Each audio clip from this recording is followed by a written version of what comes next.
Hey everybody, welcome back to the channel for another flea market finds tool pick episode. This is going to be stuff that I didn't pick at the flea market. This is actually from an estate I went to back in, I think it was March or beginning of April was when it all started.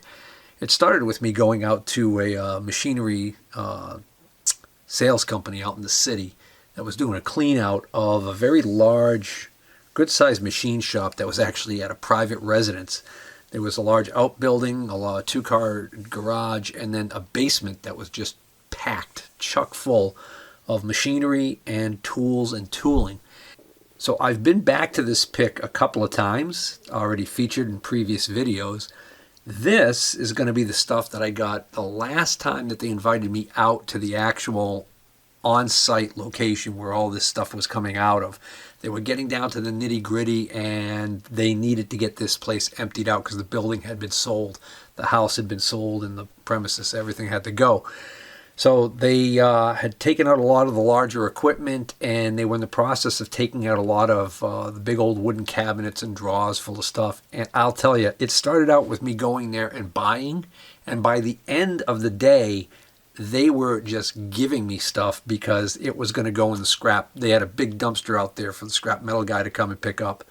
And it would have made you sick if you saw, I saw brand new drill bits and taps and, well, they were keeping a lot of the taps, but a lot of the drill bits, and cutters, they were just throwing them in the scrap. And so I'll show you in a bit. We'll go through this box first, and then I'll show you the collets that I got. Unbelievable score on collets for practically nothing. Started out with me just saying, hey, we're going to put together like this, 50 collets or whatever, and I ended up putting together even more than that. Guess I'm going to kind of work my way backwards here because a lot of the stuff in this box I think may have been stuff near the end that was just getting thrown out and were freebies. Like this nice handle right here. This is, I'm not sure what this is off of. It looks like a traversing handle for some kind of a machine's table. This is the style that when you pull it out, it just kind of freewheels. So this almost looks like off of a surface grinder maybe. And it appears to be like some kind of a hard plastic resin with a metal handle. But that might come in handy at some point. This was about to go in the trash, and I spotted it, and I said, hey, if you're going to throw that out, I'll take it. This is a Reliance tachometer. Notice it says Blanchard Instrument Company, Cambridge, Massachusetts. So I believe this was probably supposed to be used for checking the speed on a Blanchard grinder. I might be wrong about that. I don't know. And, the glass is missing and the face is filthy, but just the fact that it still works, I just couldn't resist. So I snagged that. That was a freebie. Scored another one of these nice little Armstrong screw jacks. I've found a few of these over the years. As a matter of fact, I think at this location on the previous picks, I may have gotten one or two of these, and I found another one. I don't know if there were any more that I scored this time. This might have been the last one. But these are really nice. This was a nice score. This is another one of these Boston Gear Works gauge sets. I had one of these not too long ago that I kept for myself, and then I had an extra one that I sold. This is really kind of cool because it appears to be two sets in one. See the large ones here, and then there's this smaller batch on here, so I think they just happen to be on the same ring. But I think this is actually two complete different size sets. So again, I'll have to see what I've got for sizes, and keep whichever one I might not have, and sell the others. Here's just an auxiliary jaw for like a Kurt machine, milling machine vise. It's got a pin on the end here, which I think acts as a stop. And then I'm not sure why, but there's a spring in there, which probably, okay, so the spring would sit back here. Huh. I don't know if that's for holding up parallels so they don't fall over. But that's all there was just this jaw with a spring. again, was going to go in the trash. Got a whole bunch of different clamps. I snagged all of the random V-block clamps that were laying around because I knew that in previous picks I had gotten some large V-blocks, and I figured, well, there's a chance that might fit one of those, or I'll show you in a bit. I've got more blocks that I picked up. Here's another V-block clamp. Here's another one of these nice do-more grinders. This is a pretty early one. Not going to bother plugging it in. The cord's actually still in decent enough shape. It's not a complete shock hazard like some of these that I get. That I probably ended up having to give like $10 for or something silly. Here's a little assortment of boring bars. Many of them still have the protective coating on them. This one just fell off from age. Oh, here's a nice Nicholson files. They look like they're new old stock. Swiss pattern files. Here's a little magnetic transfer block for use on a mag chuck for a surface grinder. A couple of Jacobs chucks. That's a 2A. That's a 2A and that's a 6A. More random clamps here and clamp parts.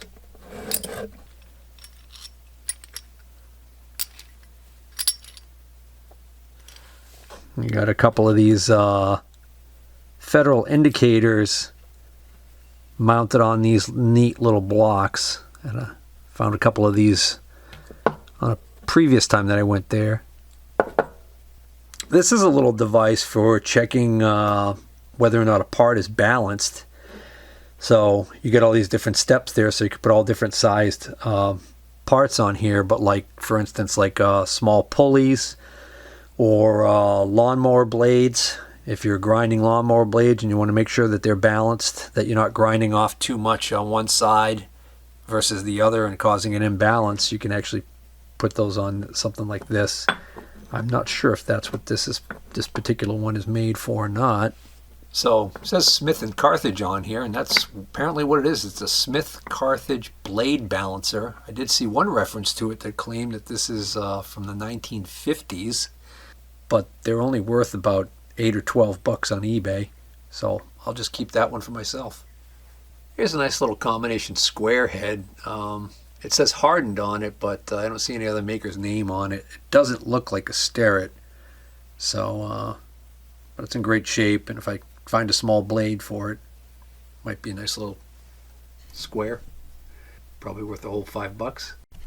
Geez, I forgot what was in these little bags, and now I'm just looking at them. They're genuine Lufkin smooth end screw for 910E parallel clamp. So I guess if you bought a set of Lufkin parallel clamps and you damaged the screw, you could order a separate new screw. This bag's empty, so that's probably one of these that went in here.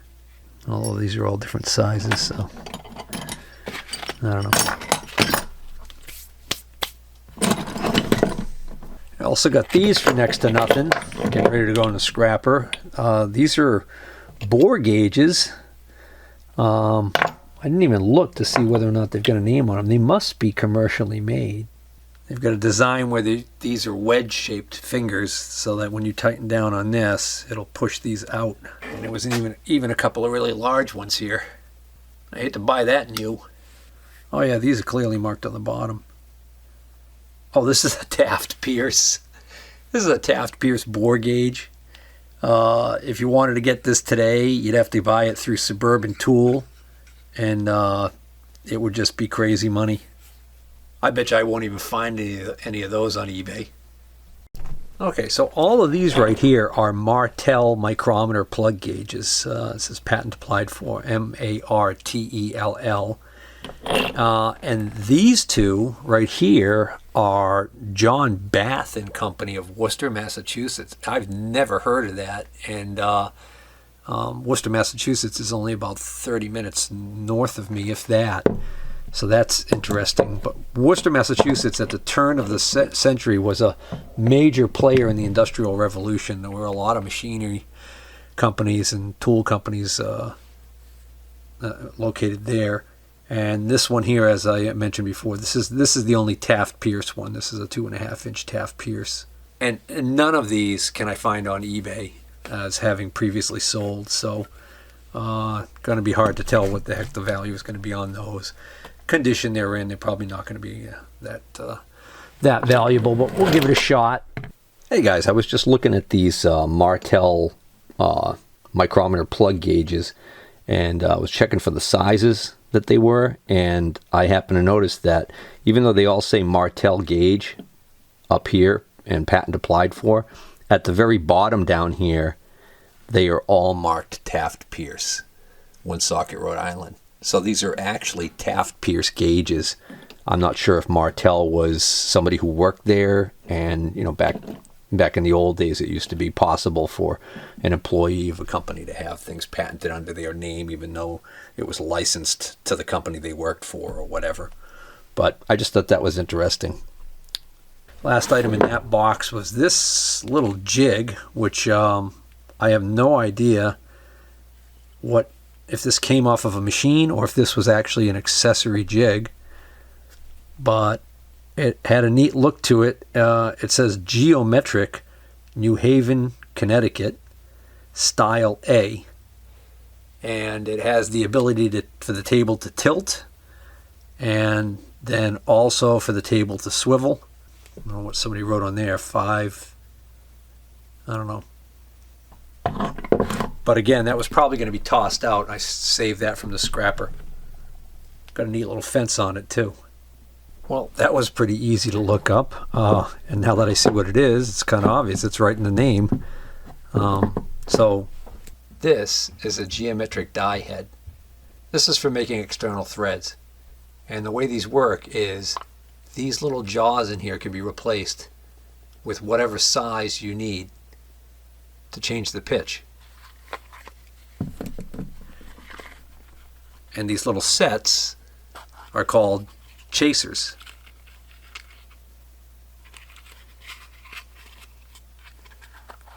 And this is a fixture for holding these little chasers so they can be reground. And it's worth between 40 and 60 bucks on eBay. So this 5-gallon pail right here is loaded with collets. And the way it started out was I had agreed that I would take at least, I think, 50 collets if he would do $1 a piece on them, and he agreed to that. But by the time I was leaving, they were throwing collets away, and so they let me just take as many as I want. So I grabbed quite a few more. So there's probably more than 50 collets in here. But I'll just take a quick minute to sort some and call out a couple of novel ones. Well, this isn't all of them. I got several of these right here.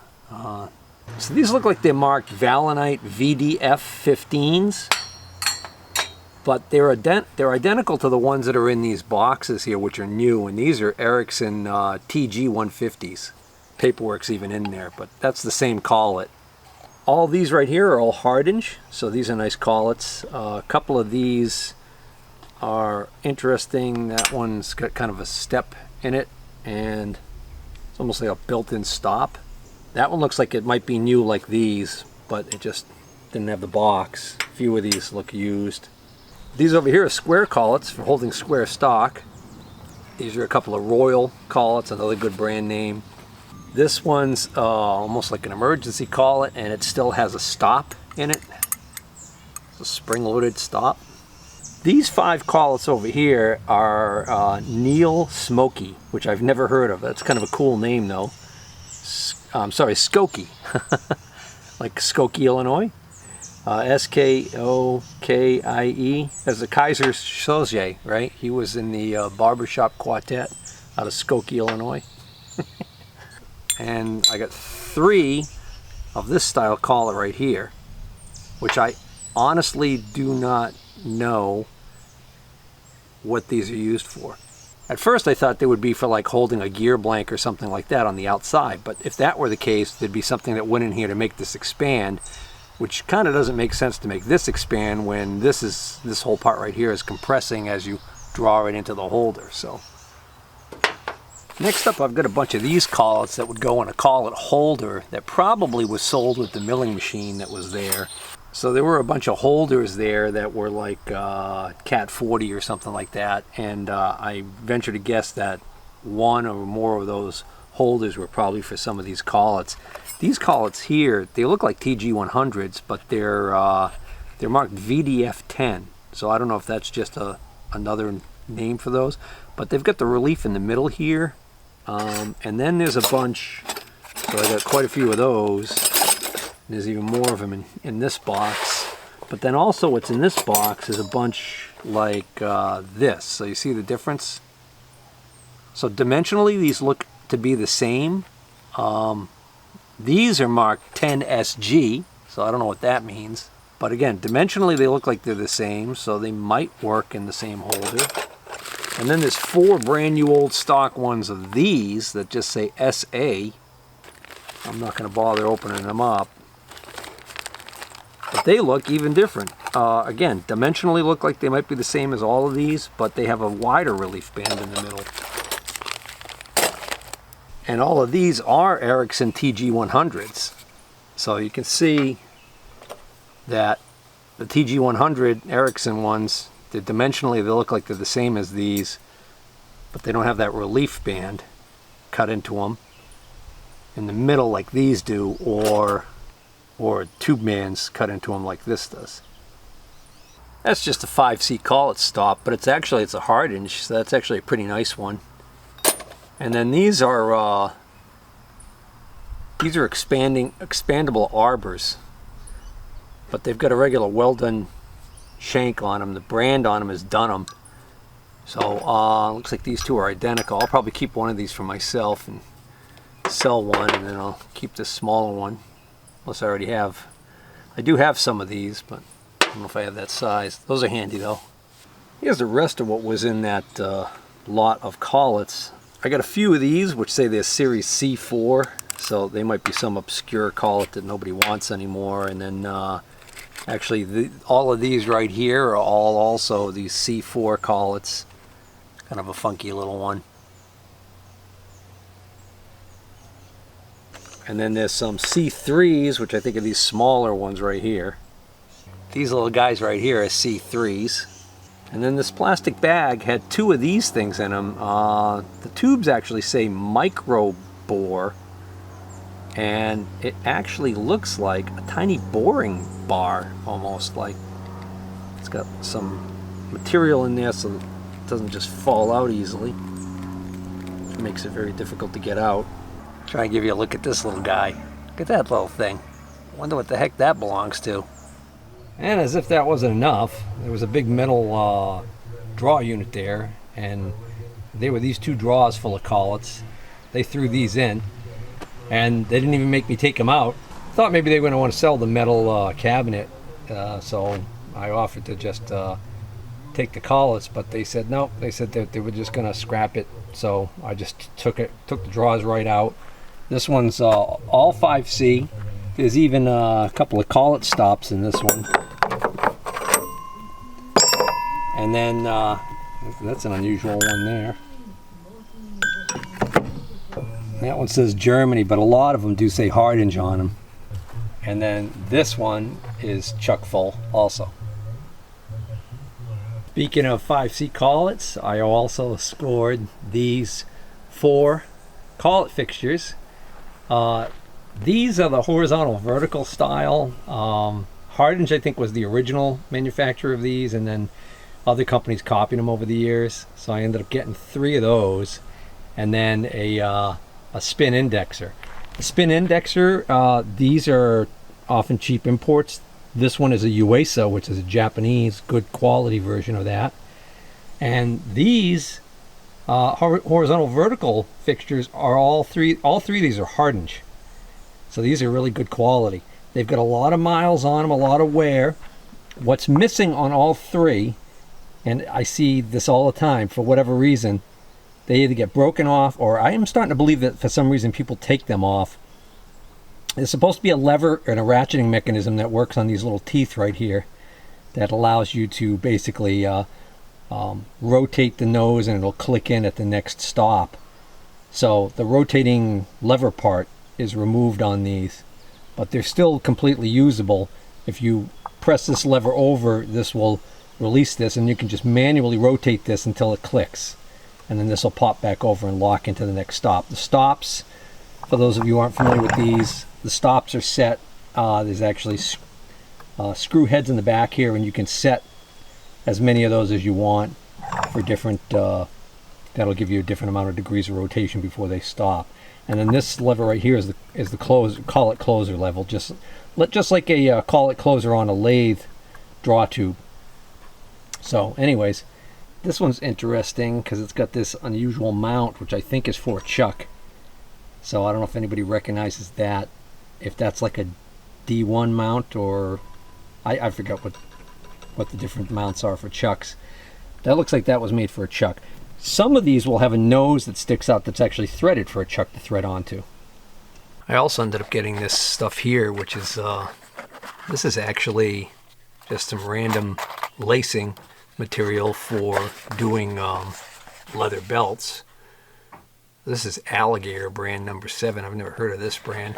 These are Clipper brand number 1s, which these are the more typical ones you find, because Clipper is the most common manufacturer of the belt lacing machines I tend to run into. And then this is actually the original box cover for this. These are Miller's Falls super saw blades, and